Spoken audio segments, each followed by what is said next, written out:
Book 3. Telemachus visits Nestor in Pylos. When the sun had left the splendid sea and risen up into an all-bronze heaven, giving light to gods and mortal men and grain to farmers' fields, the ship and crew reached Pylos, a well-built city ruled by Nestor. There by the sea the city folk were preparing black bulls as holy offerings to Poseidon, dark-haired shaker of the earth. There were 9 groups, each with 500 people, and 9 offerings of bulls ready to sacrifice. As they were tasting samples of the innards and cooking thigh parts for the gods, the ship and crew were heading straight for shore. They hauled in and furled the sails on their trim ship, moored it and disembarked. With Athene showing him the way, Telemachus stepped from the ship. The bright-eyed goddess spoke to him. "Telemachus, no need to feel embarrassed, not in the least, for this is why you've sailed across the sea, to get information about your father, where he is buried and what fate has befallen him. Come now, go directly to horse-taming Nestor. Let's find out what advice his heart contains. You yourself must beg him to report the truth. He will not lie, for he is truly wise." Prudent Telemachus then answered her and said, "Mentor, how shall I go up there and greet him? I've had no practice with such formal speech. And then, when a young man seeks to question an older one, that could bring him shame." Athene, goddess with the gleaming eyes, then said, "Telemachus, your heart will think of something, and power from heaven will provide the rest. For I don't think that you were born and raised without being favoured by the gods." She spoke. Pallas Athene then quickly led them off. Telemachus followed in the goddess's footsteps. They reached the group of Pylians gathered there, where Nestor sat among his sons. Around them his companions were preparing for the feast, cooking meat and setting other pieces onto spits. When they saw the strangers, they came thronging round, clasping their hands and inviting them to sit. Nestor's son, Pisistratus, approached them first, took Athene and Telemachus both by the hand, asked them to sit down on soft cushions and eat beside his brother Thrasymedes and his father on the beach. He gave them portions of the innards, and then into a cup of gold he poured some wine.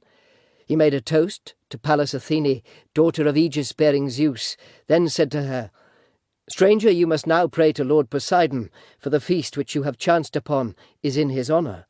When you have offered your libation and have prayed, as is right, hand your comrade the cup of honey wine, so he can pour out his libation too, for he looks like someone who offers prayers to the immortals. All men need the gods. Since he's a younger man of my own age, I'll start by giving you this golden cup." Saying this, he set the cup of sweet wine in her hand.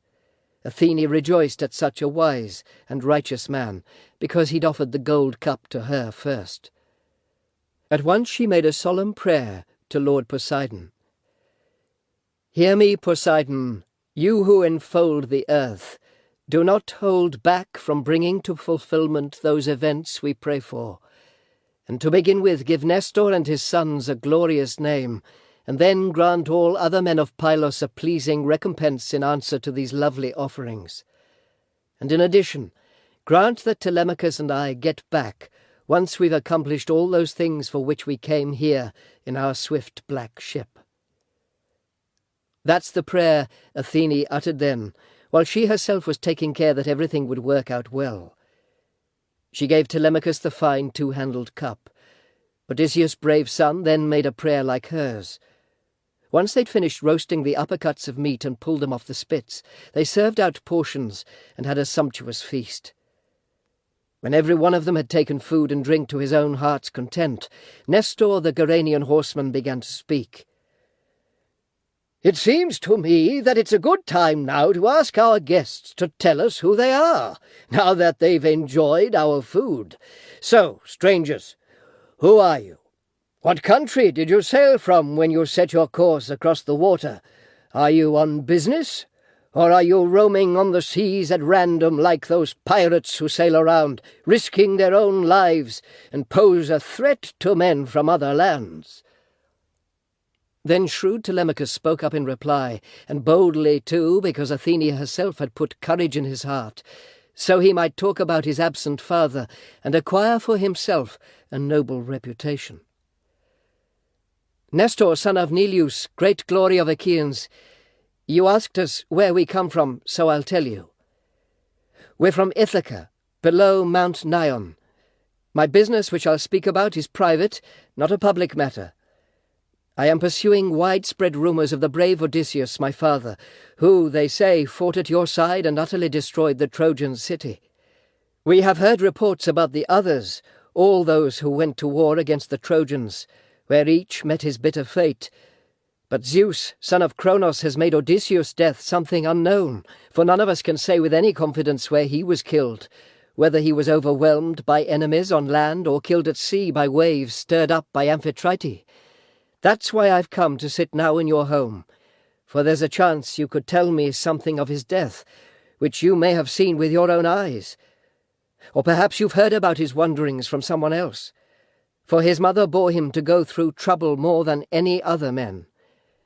Do not pity me, or from compassion just offer me words of consolation, but tell me truly how you chanced to see him. If my father, brave Odysseus, in word or deed ever promised you something and kept his word, way over there among the Trojans where Achaeans suffered such distress, I ask you now, remember what he did, and give me the truth. Responding to Telemachus, Gerenian horseman Nestor said, My friend, you make me call to mind the suffering and boundless courage of Achaea's sons in all they went through over there, the things we had to endure while on board the ships as we roamed across the misty waters in search of loot, with Achilles in the lead and all the fights around great Priam's city, where so many of our finest men were killed. That's where warlike Ajax and Achilles lie, and Patroclus too, a man whose counsel was like the gods. My own dear son fell there, Antilochus, as strong as he was noble, outstanding for his speed and fighting skill. And we endured countless other hardships apart from these. Who could possibly describe every detail of the men who perished? If you were to spend 5 or 6 years here, questioning me about the brave Achaeans and the troubles they went through, you'd grow tired and sail back home well before I'd finished.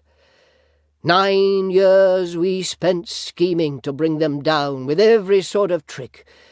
But Cronos' son made all our plans so hard to carry out. Over there no one ever tried to claim he could match Odysseus' shrewd advice. In devising every kind of devious scheme, he was easily the best, your father, if indeed you are his son. Looking at you, I am astonished, for you really speak the way he did. No one would ever think a younger man could talk so much like him. All that time back then, never once did I and Lord Odysseus in council or assembly disagree.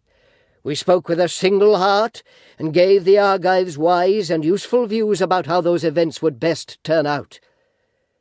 But when Priam's towering city was destroyed and our ships set off, the Achaean fleet was scattered by some god. And even so, Zeus planned in his heart to give Achaeans a sorrowful return. They had not been wise or righteous. So many met a nasty fate, thanks to the mortal anger of Athene, bright-eyed goddess with a mighty father. She incited the 2 sons of Atreus to quarrel with each other. The 2 men had quickly called Achaeans to assembly, not in the usual way, but at sunset. Achaea's sons arrived, all flushed with wine. Both kings delivered speeches. They explained why they had called the meeting. Menelaus told Achaeans to plan on going home on the broad back of the sea. What he said did not please Agamemnon in the least, because he wished to keep the army there, so they could all offer sacrifices to appease Athene's dreadful anger. The fool! He didn't know there was no chance that she was going to hear what he would say, for the minds of gods who live forever are not altered quickly. So these 2 men stood there, trading hard words with each other. The armed Achaeans jumped up on their feet, making an amazing noise. 2 different plans were popular among them, and that night no one slept as both sides kept arguing, each one with harsh opinions of the other. for Zeus was bringing us a wretched fate. In the morning, some of us dragged our ships down to the sparkling sea, put goods on board, our women too, who wore their girdles low. But half the soldiers stayed, remaining there with Agamemnon, son of Atreus, shepherd of his army. So half of us embarked and rowed away. Our ships moved fast. Some god had made the yawning sea grow calm. We came to Tenedos and sacrificed to all the gods, still keen to get back home.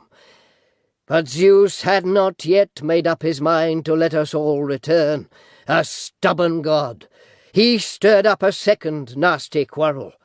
So some men turned their curving ships around and sailed back, among them Lord Odysseus, that wise and cunning man with his soldiers. Once again he favoured Agamemnon, son of Atreus. Then I fled away with the remaining ships which followed me.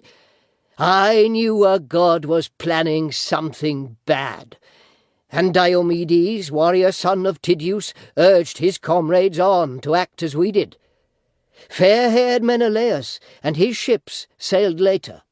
They caught up with us at Lesbos.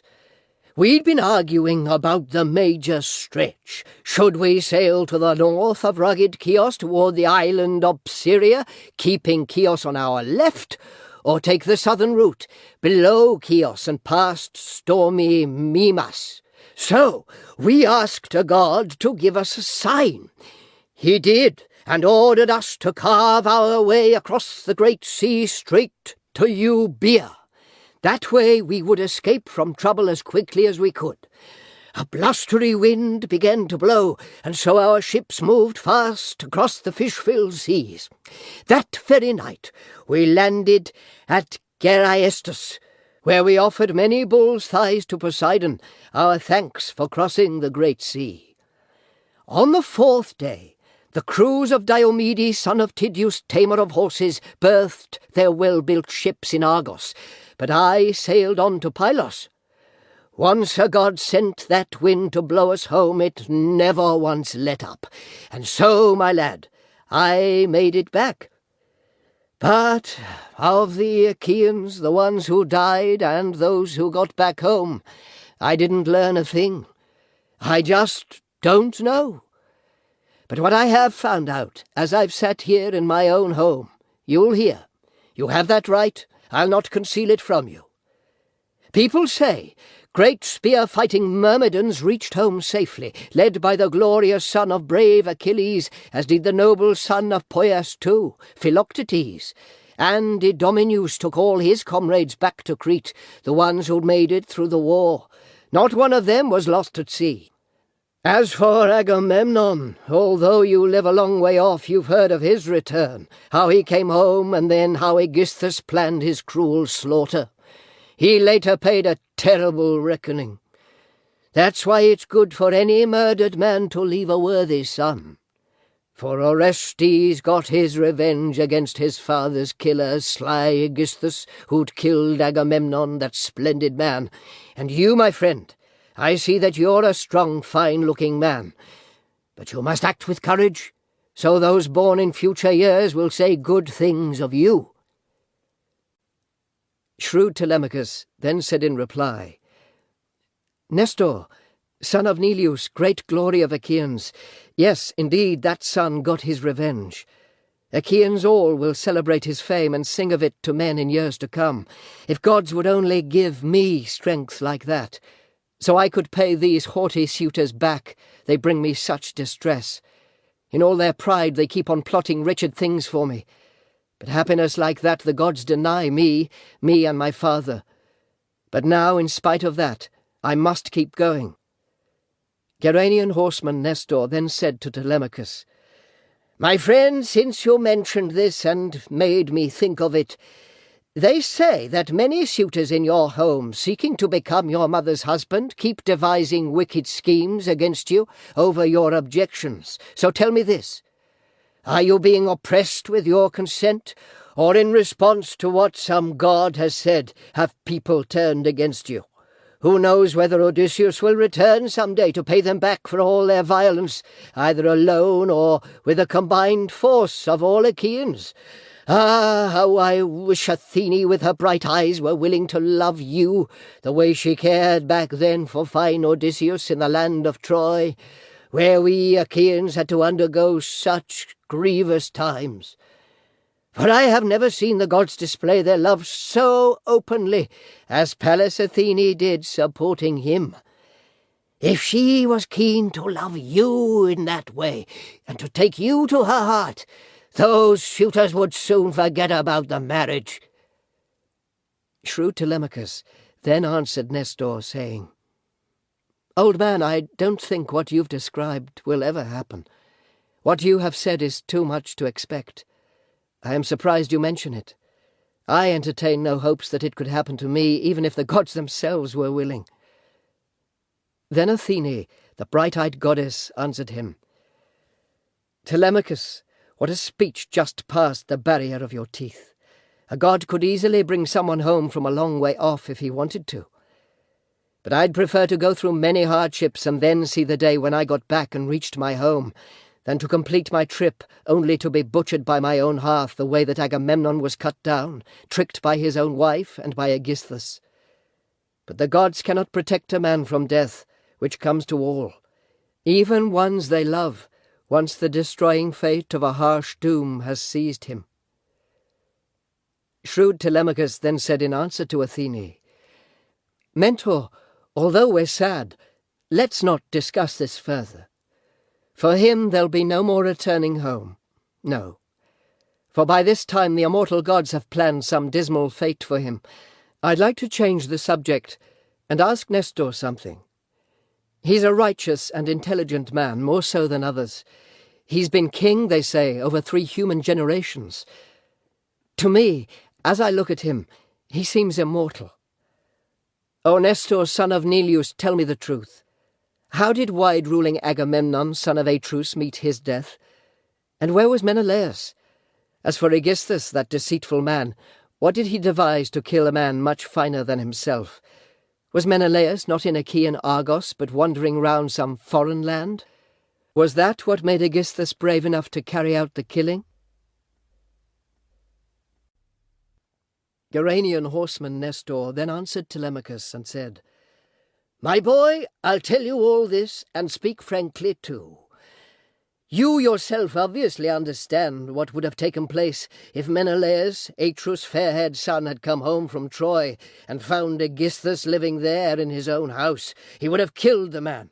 No one would have heaped up a tomb for him.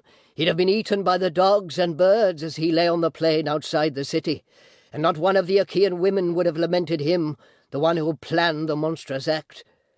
We were over there in Troy, fighting hard in battle after battle while he was having a good time, tucked away in horse-breeding Argos, seeking to seduce the wife of Agamemnon with his talk. Lady Clytemnestra at first turned down such a repulsive crime, for she possessed a noble heart.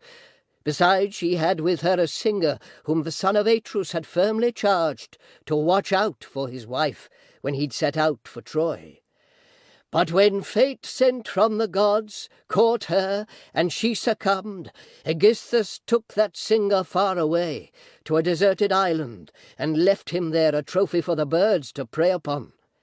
And when he wished to take her to his home, she agreed to go.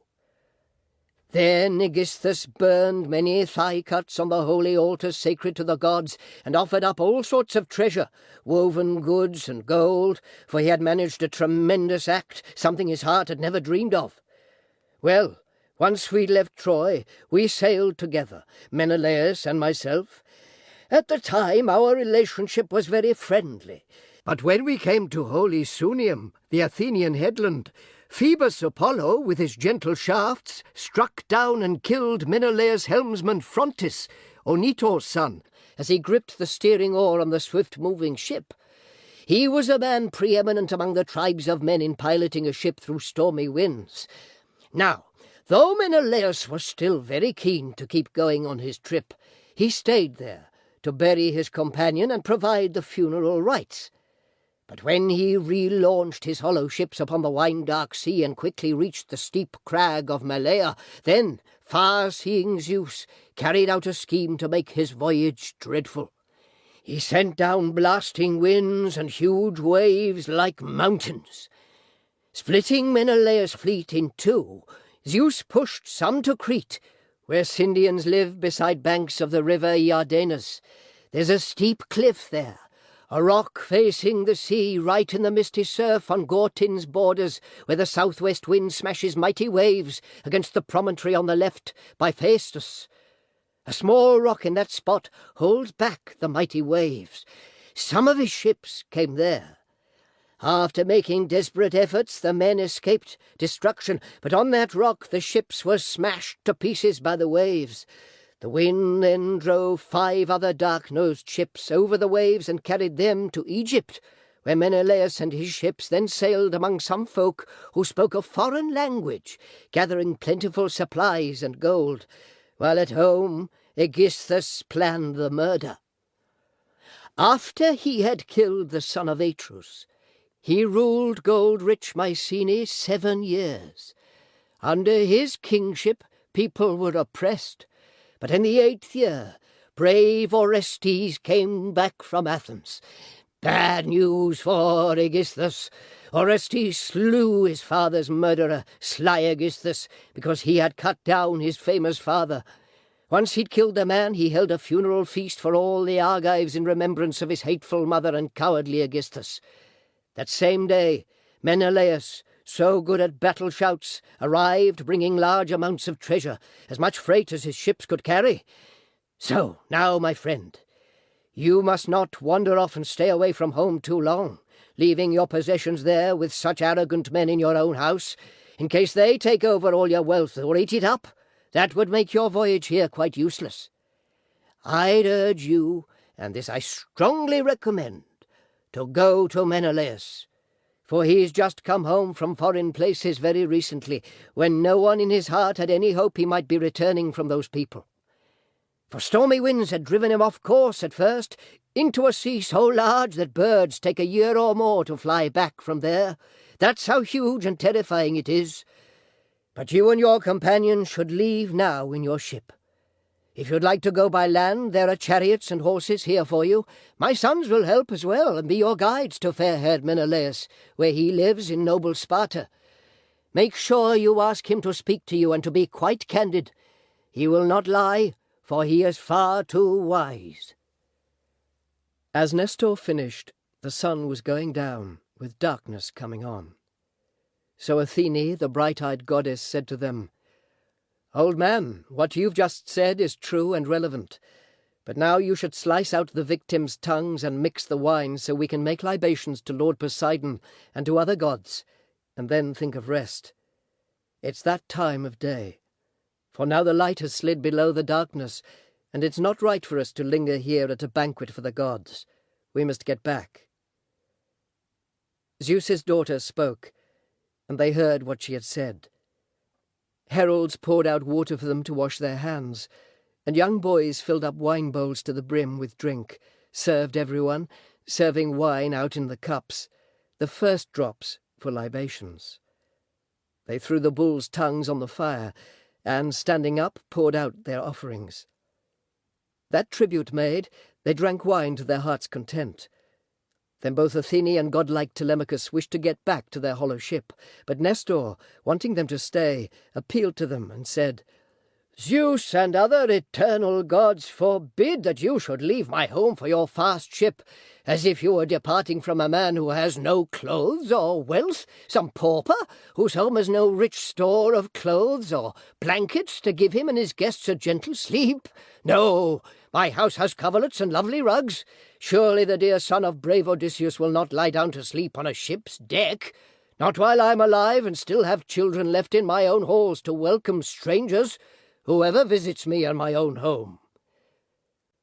Athene, bright-eyed goddess, then answered Nestor, "No doubt what you have said, old friend, is wise, and Telemachus should follow your advice. It would be far better if he did. But now, when he goes back with you to get some sleep in your own home, I'll go to our black ship to rally the morale of our companions and tell them everything. Among our group, I'm the only one who can make the claim that I'm an older man. The rest are young, all the same age as brave Telemachus. They follow us because they are our friends. I'll lie down on the black hollow ship tonight, and in the morning go to the Corcones, where there's an old debt they still owe me, not a small amount. Since Telemachus has visited your home, give him horses, the strongest and the fastest ones you have, and send him off in a chariot with your son." Gleaming-eyed Athene said these words and left, taking on the form of a sea-eagle. Amazement gripped all the Achaeans, and the old man too was astonished as his eyes took in the sight.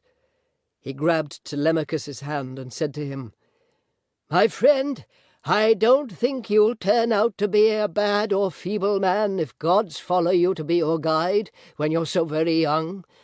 Of all those who live on Mount Olympus, that is none other than Zeus's daughter, the glorious Tritogeneia, the god who held your splendid father in such honor among the Argives.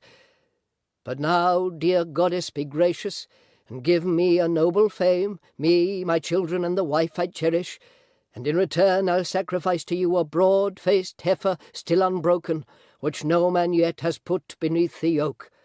I'll offer her to you with gold-wrapped horns." Nestor spoke this prayer, and Pallas Athene heard him. Then Gerenian horseman Nestor led them away, with his sons and sons-in-law, to his lovely home. Once they reached the splendid palace of the king, they sat down in rows on high-backed chairs and couches. When they'd all come in, the old man mixed for them a bowl of sweet wine 10 years old, which his steward opened after loosening the lid. The old man had some of it mixed in a bowl and then poured out libations, as he prayed in earnest to Athene, daughter of Aegis-bearing Zeus. Others did the same. Then they drank wine to their heart's content, and left, each to his own home, to get some sleep. Nestor, the Gerenian horseman, told Telemachus, godlike Odysseus' dear son, to sleep right there on a corded bed in the echoing corridor, with spear-fighter Pisistratus, leader of men, there with him in the palace. Of all his sons, he was the only one as yet unmarried. Nestor himself slept in an inner chamber inside the high-roofed house with his noble wife, who had prepared the bed, lying down beside him. As soon as rose-fingered early dawn appeared, Gerenian horseman Nestor got up out of bed, went outside, and sat down before his high white doors on polished stones, which glistened as if rubbed with oil. Neleus in earlier times used to sit on them, a man whose wise advice was equal to the gods. But fate had overtaken him by now. He had gone to Hades. So now Gerenian horseman Nestor, protector of Achaeans, sat on those stones, a sceptre in his hand. His sons came from their rooms and gathered round him in a throng. Echephron, Stratius, Perseus, Aretus, and godlike Thrasymedes. Then the sixth son joined them, warrior Pisistratus. They brought in godlike Telemachus, asking him to sit among them. Gerenian horseman Nestor then began to speak to them. "My dear children, you must act on my desires, and quickly, so I can propitiate Athene before the other gods. She came to me in manifest form at Poseidon's feast, so come, one of you must fetch a heifer out there in the plain, and just to guarantee the beast gets here as quickly as it can, have the cattle herder drive it to me. Then someone must set off for the black ship of brave Telemachus and bring back all his companions, leaving only 2. And tell the goldsmith Laerces to come, so he can wrap the heifer's horns with gold. All the rest of you stay here together. Inform the inside household servants to prepare a fine banquet in the house, with chairs and logs set all around. Make sure they bring fresh water." Once Nestor finished speaking, the men all set to work. The heifer from the plain was driven in, and brave Telemachus' comrades arrived from their fine ship. The goldsmith came as well, gripping the bronze tools he needed for his trade, an anvil, hammer, and well-crafted tongs, the things he used to work the gold. And Athene also came, ready to receive the sacrifice. Then Nestor, the old chariot fighter, produced the gold. The smith worked it into a rich design and wrapped it around the heifer's horns, so that the goddess, when she saw the offering, would rejoice. Stratius and noble Echephron led the heifer by the horns, as Aretus entered from an inner room, bringing water in a basin etched with flowers for them to wash their hands. In his other hand he brought in a basket filled with barley grains. Steadfast Thrasymedes stood holding a sharp axe to cut down the heifer, and Perseus held a bowl to catch the victim's blood. Then old man Nestor, the chariot fighter, began the ritual washing and sprinkled barley grains, intoning many prayers to Athene. Then, as the initial offering, from the beast's head he cut off a single hair and threw it on the fire. When they'd made their prayers and scattered barley grains, then Thrasymedes, Nestor's daring son, approached the animal and struck it. The axe sliced through sinews on its neck, and the spirit of the beast ebbed out. The women, Nestor's daughters, his sons' wives, his cherished wife, Eurydice, eldest daughter of Clymenus, raised the sacred cry as the men then lifted up the animal's head above the much-travelled earth. Pisistratus, leader of men, slit its throat, and its black blood flowed. The spirit left its bones. They carved the body quickly, cutting thigh bones out, all in proper order, and then covered them in a double fold of fat and set raw meat on top. Next the old man burned the pieces on split wood and poured gleaming wine on them. Beside Nestor stood young men holding 5-pronged forks. Once the thighs had been completely burned and they'd sampled the innards, they cut up the remaining meat, placed it on spits, and held the pointed skewers on the fire. Then lovely Polycaste, youngest daughter of Nestor, son of Neleus, bathed Telemachus. When the bath was finished, she rubbed him with rich oil and gave him a tunic and fine cloak to wear. Coming from his bath, he looked just like a god. He went and sat by Nestor, the people's shepherd. When they had cooked the uppercuts of meat and pulled them off the spits, they sat and ate. The servers were distinguished men who poured the wine in goblets made of gold. Once they had all had their fill of food and drink, Gerenian horseman Nestor was the first to speak. He said, "Come now, my sons, hitch up some fine-maned horses to a chariot, so Telemachus can start his journey." Nestor spoke.